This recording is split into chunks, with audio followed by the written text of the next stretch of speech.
Good morning friends, welcome to my channel अनोखी मोहब्बत और आप देख रहे हैं अनकंडीशनल लव। लास्ट पार्ट में हमने देखा था कि जो रश्मि और जिया रहते हैं उन्हें फ्लैट मिल जाता है रश्मि की मॉम की तरफ से, और अब वो लोग कहीं और जाने के बदले उस फ्लैट में रहना स्टार्ट करेंगे। फैमिली हो तो ऐसी हो जो सपोर्ट भी कर रही है। रश्मि की मॉम रश्मि से बहुत ज़्यादा प्यार करती थी और वो रिद्धि की बातों में आकर उन्हें एक चांस देना ज़रूर चाहती थी। इसलिए उन्होंने कहा कि वो रेडी हैं इस रिलेशनशिप को देखने के लिए कि क्या इन दोनों का फ्यूचर है, और अगर है तो कैसा है। सब कुछ देखने के लिए उन्होंने उनको आज़ादी भी दी। और वो जो फ्लैट रहता है उसका इनॉग्रेशंस करने के लिए अब ये लोग ढूंढते हैं। अब इसके आगे फ्लैट का इनॉग्रेशंस करने के लिए जिया बहुत सारे लोगों को बुलाती है, मीन्स इंटीरियर डिज़ाइनर्स बुलाती है, हर एक चीज़ करती है। जितना अच्छे से वो घर को सजा सकते थे वो सजाते हैं, क्योंकि एक ड्रीम होता है सबका। जिया का भी बहुत प्यारा सा ड्रीम था कि अगर उसका खुद का घर हो अपने पार्टनर के साथ तो वो किस तरीके से उसको डेकोरेट करेगी और हर एक चीज़ को कितने नज़ाकत से रखना चाहती थी। रश्मि को भी कोई इशू नहीं था। रश्मि थोड़ा सा इन सब चीज़ों में इंटरेस्ट लेती नहीं थी। जिया को घर को इंटीरियर डिज़ाइन करना, हर एक चीज़ को करना बहुत ज़्यादा पसंद था, और वो हर एक चीज़ बहुत अच्छे से नज़ाकत से करना पसंद करती थी, और यही चीज़ थी उसकी सबसे ज़्यादा ख़ास। तो वो इन सब चीज़ों में लग जाती है। दूसरी तरफ जो कायरा रहती है वो अपनी बास्केटबॉल प्रैक्टिस के लिए बहुत ज़्यादा टेंशन में रहती है। वो उन सब चीज़ों में बहुत ज़्यादा बिज़ी रहती है। ये सब करके उसे कायरा के दिमाग में सिर्फ एक ही बात चल रही रहती है कि कैसे होगा, क्या होगा, कब होगा, क्योंकि उसको अब दिमाग में ऐसा था कि उसे किसी भी हालत में अपनी काबिलियत, हर एक चीज़ को बहुत अच्छे से प्रूव करना था। वो हमेशा से यही सोचती रहती थी कि मैम को इम्प्रेस कैसे किया जाए। हालांकि रिद्धि को इम्प्रेस करने की उसे ज़रूरत नहीं थी, वो तो ऑलरेडी उसकी गर्लफ्रेंड थी और हमेशा रहेगी। ये मैच उसकी काबिलियत डिसाइड नहीं करता, लेकिन उसे ये चीज़ ज़रूरी था कि वो ये जीते और वो संजना को बताए कि वो हर चीज़ में परफेक्ट है, क्योंकि संजना ने तो उसे प्रवोक करके रखा था कि अगर आप मैच नहीं जीती तो आप बेस्ट नहीं हो, और उनके रिद्धि के लिए बेस्ट तो फिर मैं ही हूँ। ये सारी बातें उसके दिमाग में बहुत ज़्यादा चल रही थी, इसलिए ना वो बास्केटबॉल की प्रैक्टिसेस भी वो कंसंट्रेट से नहीं कर पाती थी। कायरा काम कर रही थी बट वो रिलैक्स नहीं थी। जैसे ही ये सब चल रहा रहता है उसी बीच में रिद्धि बास्केटबॉल कोच आती है आफ्टर कॉलेज ख़त्म होने के बाद। जैसे ही वो आती है तो वो देखती है कि कायरा मतलब प्रैक्टिस कर रही है, बट वो एक बार भी बॉल वो बास्केट के अंदर डाल नहीं पाई। वो बहुत प्रैक्टिस कर रही है बट कोशिश कर रही नहीं डाल पाई। रिद्धि बहुत शॉक्ड हो जाती है कि आखिर ऐसा हो क्यों रहा है। मतलब अगर ये मेहनत कर रही है तो फिर दिख क्यों नहीं रही है, और ऐसी क्या चीज़ें जो उनको स्टक करके रखी है। बहुत देर तक ऐसी वो देखती रहती है रिद्धि वहाँ खड़े होके कि अब बास्केटबॉल जाएगी, अब जाएगी, अब जाएगी, लेकिन कुछ होता ही नहीं है। हाँ, करे वो बहुत देर तक ऐसे बैठने के बाद उसे कुछ चीज़ समझ में भी नहीं आती है, और वो सोचती है कि मैं क्या करूँ जो हो। फिर रिद्धि उसके पास जाती है और बोलती है कि क्या हो गया है कायरा? मैं जब से आपको देख रही हूँ आप एक बास्केटबॉल भी नहीं डाल पाए हो। करीब मुझे 15 मिनट हो गए यहाँ खड़े होते हुए देखते हुए। प्रॉब्लम क्या है? आपके सामने बास्केट है, बॉल सामने है, आपकी बॉल कोई आपसे छीन नहीं रहा है, आपका कंसंट्रेट क्यों नहीं है? लुक, ये रही बॉल, ऐसे करके बास्केट में डालना है। देखो बॉल चली गई बास्केटबॉल में, इट्स अ सिंपल टास्क। आपसे क्यों नहीं हो रहा है? कहाँ आपका दिमाग है, क्या है? कायरा कुछ नहीं बोलती है, वो चुपचाप रिद्धि की तरफ सिर्फ देखती रहती है, और वो सोचती है कि वो क्या बताए उसे, कि उसको इतनी ज़्यादा टेंशन है कि वो कैसे क्लियर करे, कैसे उसको समझाए कि यार मुझे पेन हो रहा है, मुझे बहुत टेंशन में हूँ मैं कैसे आपको समझाऊँ कि मैं क्या करना चाह रही हूँ, क्या हो रहा है, मुझे कुछ समझ में नहीं आ रहा है, मेरा दिमाग नहीं चल रहा है। ये सब चीज़ें हैं, मैं क्या बताऊँ। वो बहुत सोचती है कि मैं क्या करूँ क्या नहीं करूँ ऐसी चीज़ों में, बट थोड़े टाइम के बाद जो रिद्धि रहती है वो उसकी सिर्फ बॉडी लैंग्वेज से ही बहुत कुछ चीज़ें समझ जाती है। वो कायरा का हाथ पकड़ती है, उसे बेंच के पास बिठाती है और कहती है, बेबी लुक, अगर आप वो टीम में सिलेक्ट होने के बाद अगर वो टीम हारती है तो वो अकेले आपका लॉस नहीं होगा, वो टीम एफर्ट्स होते हैं। आप यहाँ अकेले गेम नहीं खेल रहे हो। आप ये बात समझ क्यों नहीं रहे हो कि basketball is a team work. अगर आप हारते भी हो तो वो अकेले आपका हारना नहीं होगा, वो सबका हारना होगा, क्योंकि आपको भी टीम एफर्ट्स के साथ काम करना है, पहली चीज़। दूसरी चीज़, आप ये बात समझो कि एक मैच आपकी काबिलियत डिसाइड नहीं करती है। जो दिमाग में आप लेकर बैठे हो ना कि अगर मैंने ये बास्केटबॉल मैच हार गई तो मैं यूज़लेस हूँ, ये सब चीज़ें दिमाग से निकालो। ऐसा कुछ भी नहीं है। बहुत सी चीज़ें ऐसी हैं जो इन सब चीज़ों से बहुत ज़्यादा परे है। इंसान की काबिलियत कुछ चीज़ें डिसाइड नहीं कर सकती है। बहुत कुछ है, बहुत कुछ है। तो आप इसकी टेंशन मत लो, इतना सब कुछ मत करो। आओ मेरे साथ बास्केटबॉल प्रैक्टिस करते हैं। कायरा उठती ही नहीं है, बेंच से रखी रहती है और उसकी आंखों में से आंसू निकल रहे रहते हैं, क्योंकि वो रो रही रहती है। तभी रिद्धि बोलती है, बेबी हुआ क्या है, आप रो क्यों रहे हो? मतलब मुझे रोने की वजह पता चले तो समझ में आए ना कि यार क्या प्रॉब्लम है। तो वो बोलती है कि आप मुझे कितने अच्छे से समझते हो, ये बात मुझे बहुत अच्छी लगती है, बट सीरियसली यार आप बहुत अच्छे हो और मैं उतनी अच्छी भी हूँ भी नहीं। मतलब मैं एक ऐसी इंसान हूँ जो अपनी काबिलियत आपको बता भी नहीं पा रही हूँ। एक बास्केटबॉल मैच है, वो जीतना चाहिए मुझे, लेकिन मुझसे नहीं हो रहा है। तभी रिद्धि कहती है, देखो मैच जीतना बोला ना मैंने, वो टीम एफर्ट्स होती है। आप अकेले कुछ नहीं कर सकते हो। आप मेरी बात को समझो और समझने की कोशिश करो, ठीक है? आप टेंशन मत लो, हम प्रैक्टिस करते हैं। बास्केटबॉल कोर्ट में जाते हैं और ये लोग स्टार्ट कर देते हैं बास्केटबॉल करना। पर जैसे जैसे बास्केटबॉल हो रही रहती है तब भी कॉन्सेंट्रेट नहीं होता है कायरा से। तभी रिद्धि कहती है, ब्रेक लेते हैं। और वो रिद्धि कायरा को लेके घर चली जाती है। किसके? अपने घर।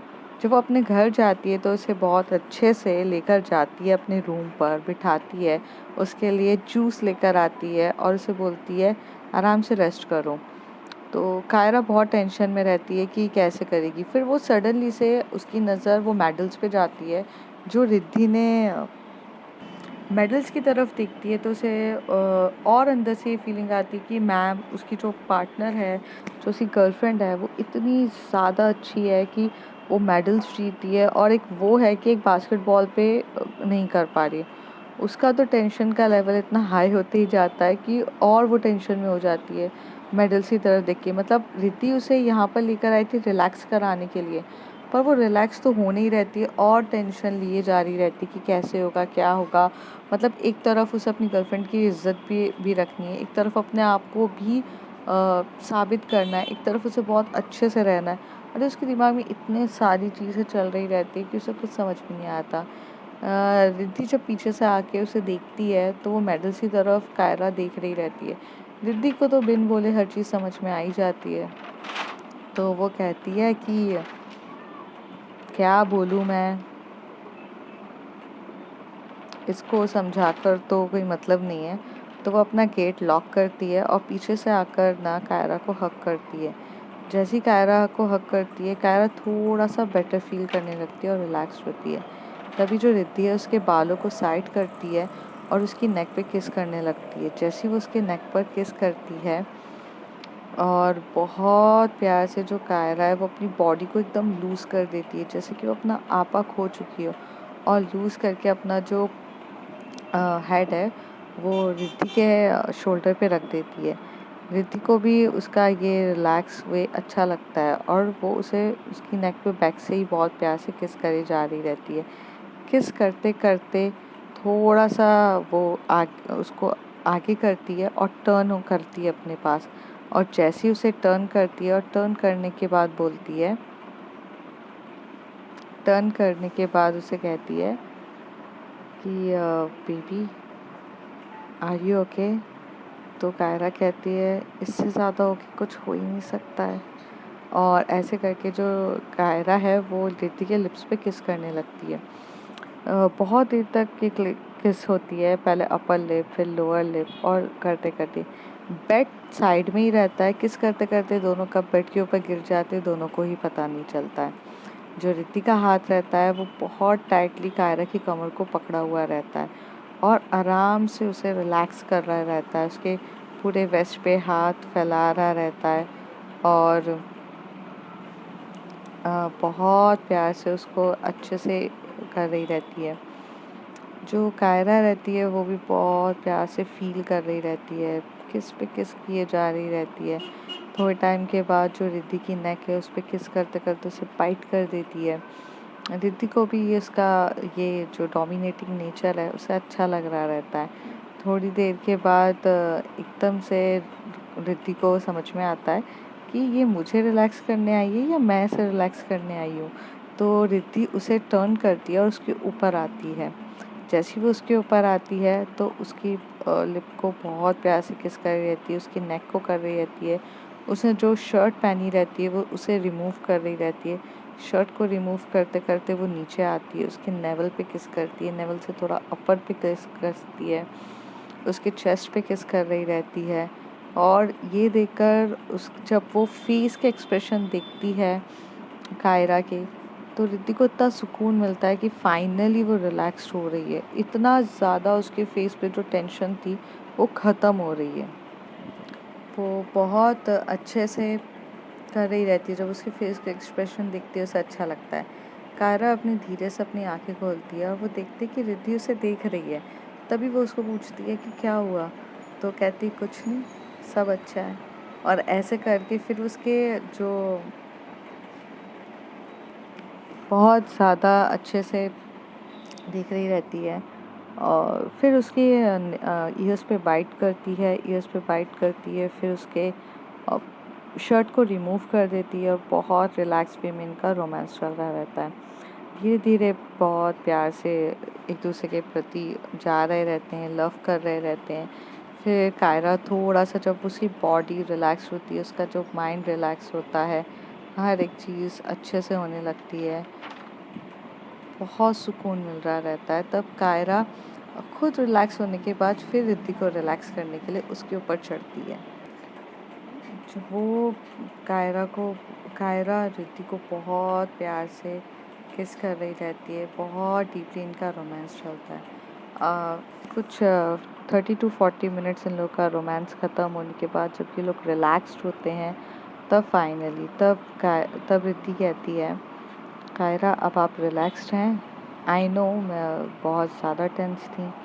तो कायरा कहती है आप ऐसे मेरा रिलैक्स करते हो, मतलब मेरा सारा टेंशन ऐसे करते हो, तो मैं रोज़ टेंशन में रहना पसंद करूँगी। निधि कहती है ज़्यादा नहीं हो गया अब तुम्हारा, डिमांड कुछ ज़्यादा नहीं हो रही है। एक्चुअली बहुत ज़्यादा टेंशन में हो, इसलिए रिलैक्स्ड हो, गेम को गेम की तरह लो। ऐसे दिमाग में इतना सारा हौश पौश करके काम मत करो, और एक टाइम के बाद ना पागल हो जाओगी, सर फट जाएगा। इंजॉय करो। हम गेम्स में क्यों आते हैं, आपको पता है ना हम गेम में क्यों आते हैं? हम गेम को एंजॉय करने आते हैं, मस्ती करने आते हैं। ये हमारा आउटडोर गेम हमें रिलैक्स करता है।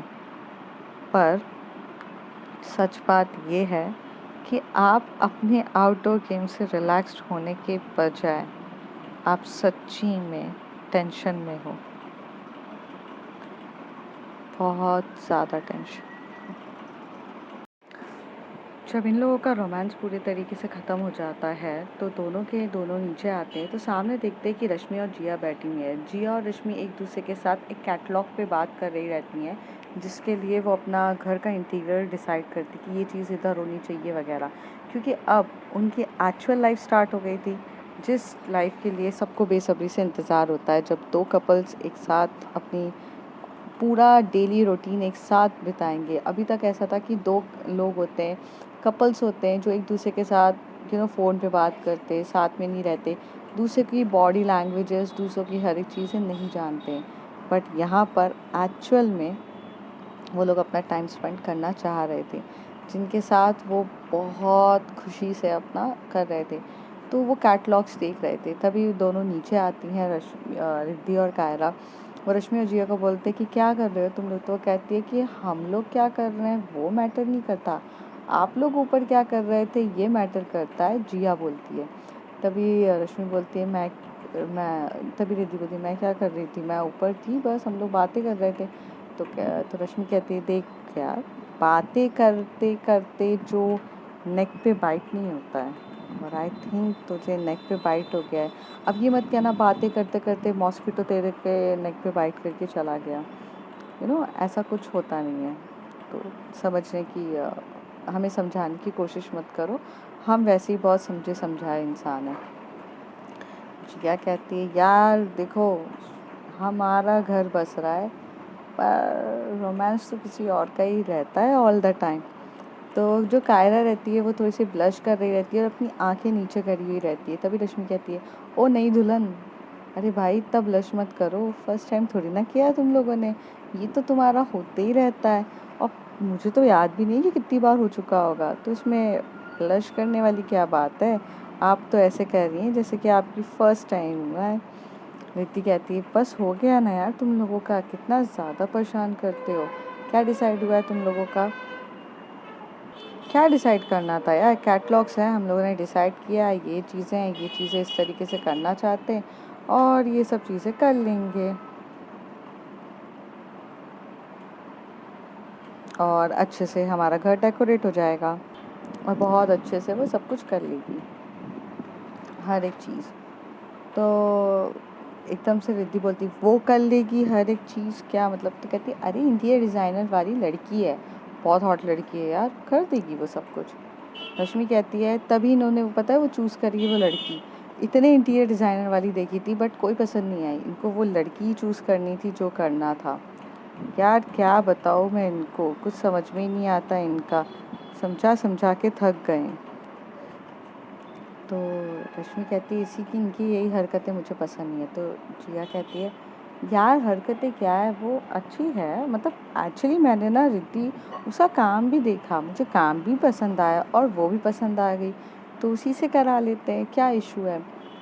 रिद्धि कहती है तुम दोनों जानो भाई, मुझे इन्वॉल्व मत करो, तुम लोगों का हर बार का रहता है, दोनों आपस में बात करते हो फिर मुझे इंक्लूड करते हो और बोलते हो कि ये करो, तुम लोग जानो अच्छे से देखो, मुझे कोई इशू नहीं है, मेरा कुछ भी नहीं है भाई, मैं चली किचन में, मुझे खाना बनाना है। और वो जाती है वहाँ पर खाना बनाने लगती है। तो रिद्धि जैसी जाती है तो कायरा सामने आ जाती है, तो कायरा बोलती है मैं घर निकलती हूँ।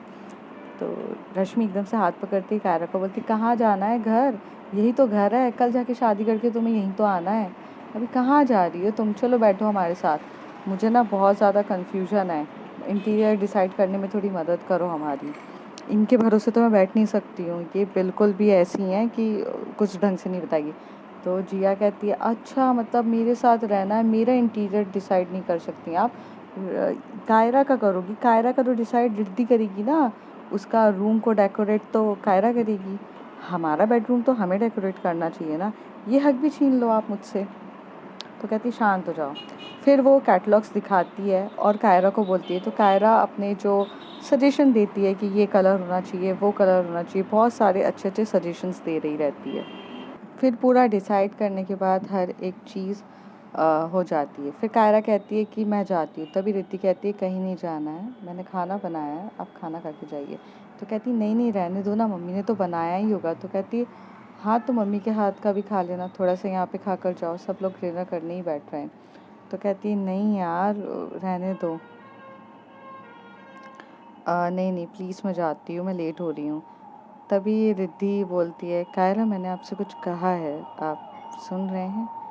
तो रश्मि और जिया एकदम से रिद्धि और कायरा की तरफ देखते हुए कहते एक दूसरे को देखो हस्बैंड वाइफ का रिलेशन तुम्हें देखना था ना, इधर देखो। हस्बैंड इनमें से रिद्धि है, वाइफ कायरा है।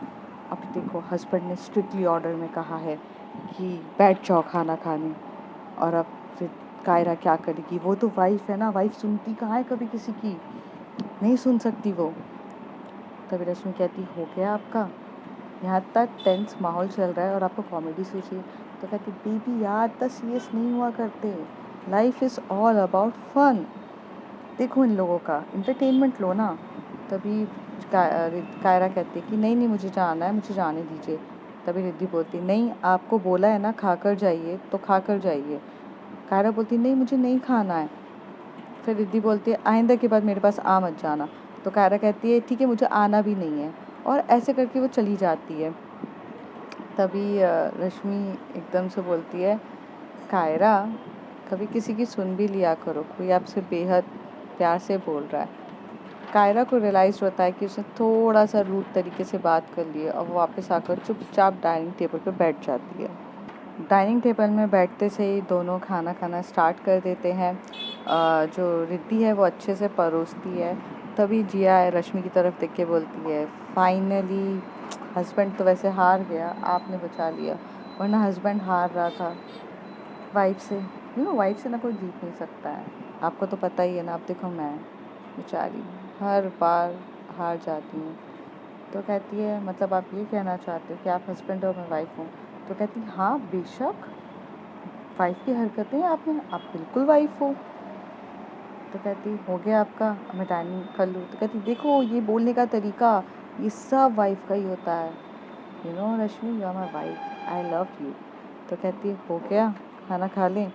ऐसे सब लोग खाना खा रहे रहते हैं। रिद्धि जो रहती है वो थोड़ी सी गुस्सा रहती है कायरा के चक्कर में। फिर कायरा को अब समझ में आ जाता है कि उसने जो हरकत करी है उसकी वजह से रिद्धि गुस्सा हो चुकी है। और थोड़े टाइम के बाद वो लोग डिसाइड करते कि अब वो ड्रिंक करेंगे, मतलब जूस वगैरह ड्रिंक करते हैं। तो रश्मि जाती है किचन में और जूस लेकर आती है, मैंगो जूस। तो मैंगो जूस सबको सर्व कर रही रहती है।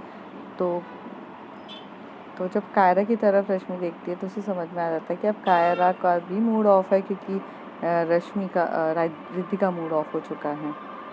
तो अब देखते हैं आगे फ्रेंड्स कि